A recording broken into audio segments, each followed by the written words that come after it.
Bonsoir tout le monde, on est mardi 28 octobre, et on va parler un peu de la paracha fantastique de Lech Lecha, qui est une des plus belles parachas, euh, pas qu'au niveau de l'enseignement, mais au niveau, on va dire, de la portée du message, Lech Lecha, quand Abraham, évidemment, va arriver en Eretz Israël. Alors évidemment, il y a beaucoup à dire, et mes 15 minutes sont un grain de sable dans l'enseignement que je pourrais et voudrais donner, mais on fait avec ce qu'il y a. Et je redonnerai un cours, Blezrat Hashem Blineder, j'espère jeudi, sur le sujet encore. Voilà.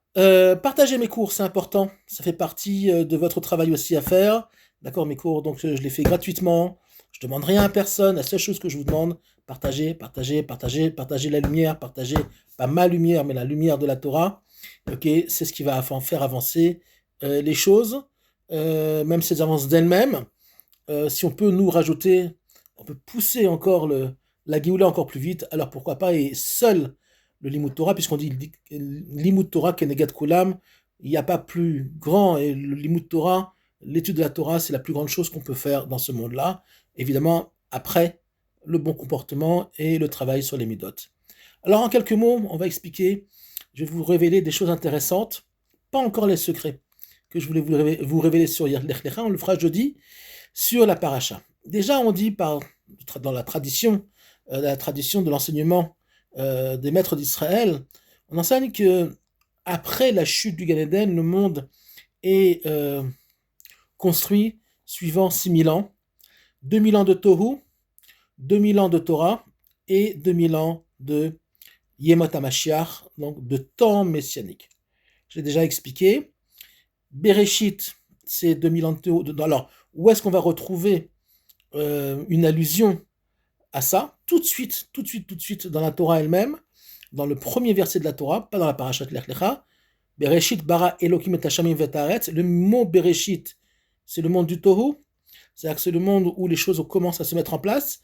Tout est là, toutes les idées sont là, mais c'est aussi ce qu'on appelle le livre du Derech Eretz, ok, Derech Eretz Kadma la Torah, le Derech Eretz, le chemin des hommes, le chemin de la vie précède même la Torah elle-même. Matan Torah, il faut d'abord se nettoyer, apprendre à bien se comporter avant de recevoir la Torah. Donc, Bereshit.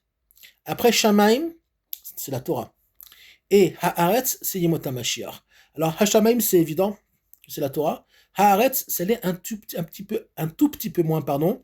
Et je vais expliquer d'où Haaretz, c'est Yemot HaMashiach. Et dans le premier verset de la Torah, pourquoi le mot Haaretz a un rapport, évidemment, à la terre d'Israël. Alors, c'est pas moi qui le dis.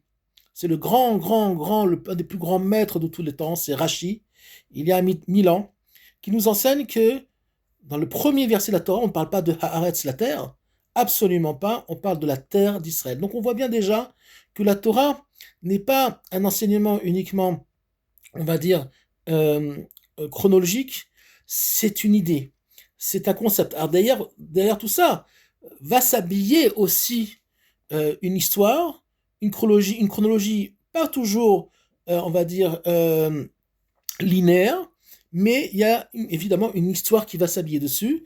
Mais derrière l'histoire, d'accord, il y a la méta-histoire, l'histoire qui est au-dessus de l'histoire, et encore une histoire encore au-dessus de cette histoire-là, et encore une, et ça à l'infini.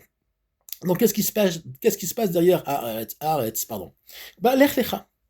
Que dit le maître du monde à Abraham? Abraham Avinu, je vous le rappelle, était en route avec son père. C'est son père qui a engagé le mouvement vers la terre de Canaan. Alors on ne sait pas exactement pourquoi ils sont partis de Ur-Kasdim.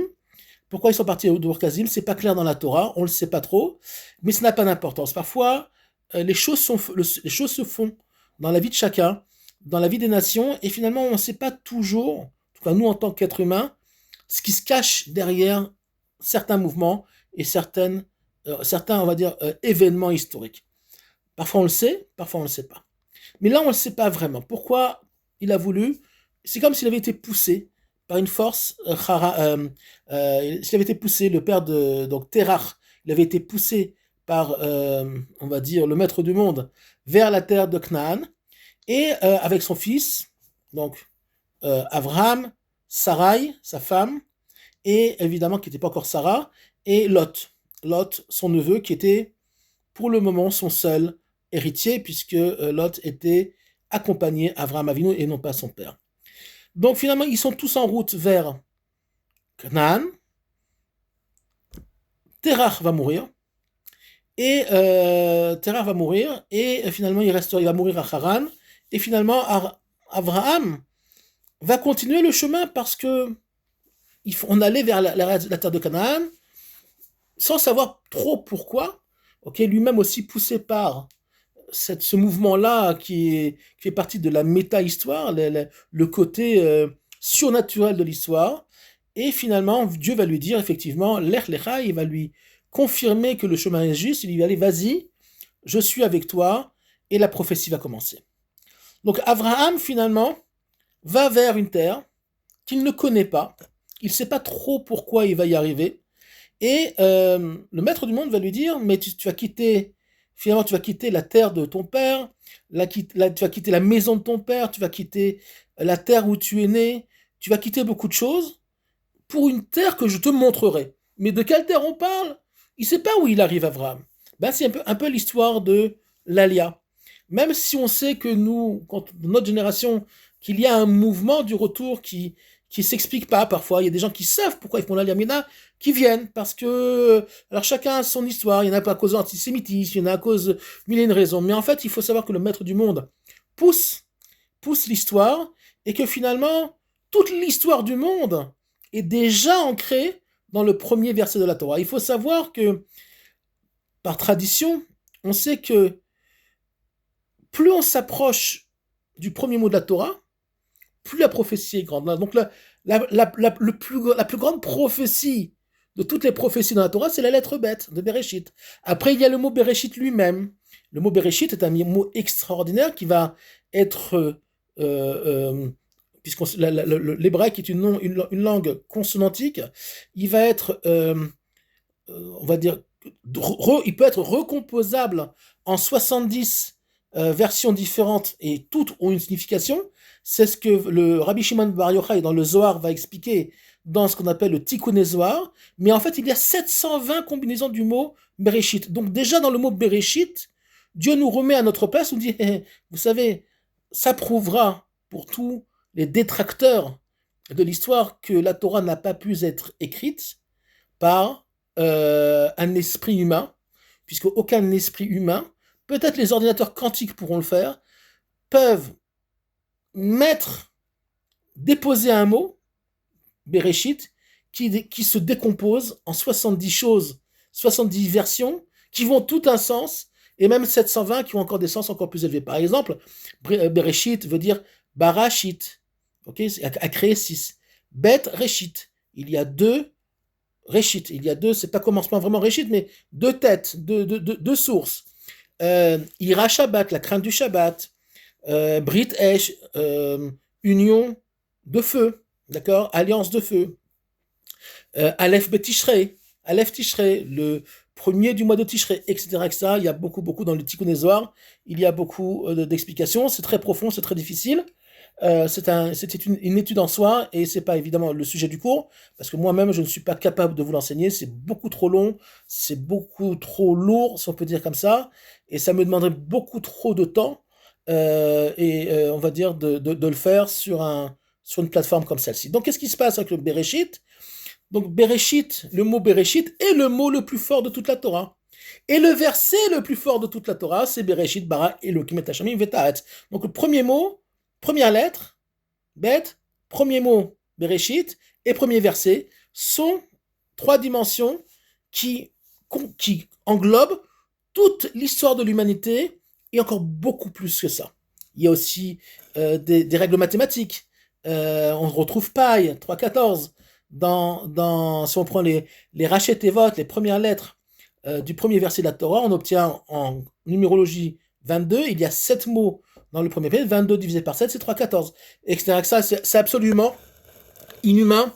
Et seul un esprit supérieur, comme le maître du monde, a pu amener ça au monde et non pas un esprit humain.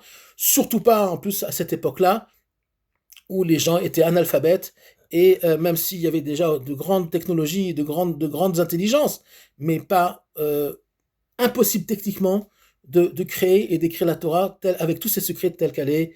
Elle nous a été donnée au mont Sinaï, évidemment. Donc finalement, que veut dire Lech Lecha? Tout simplement, tu vas aller vers le but de l'histoire. Et le but de l'histoire, c'est Eretz Israël, pour le peuple juif. Mais pas que pour le peuple juif. Et c'est là les nations ne comprennent pas.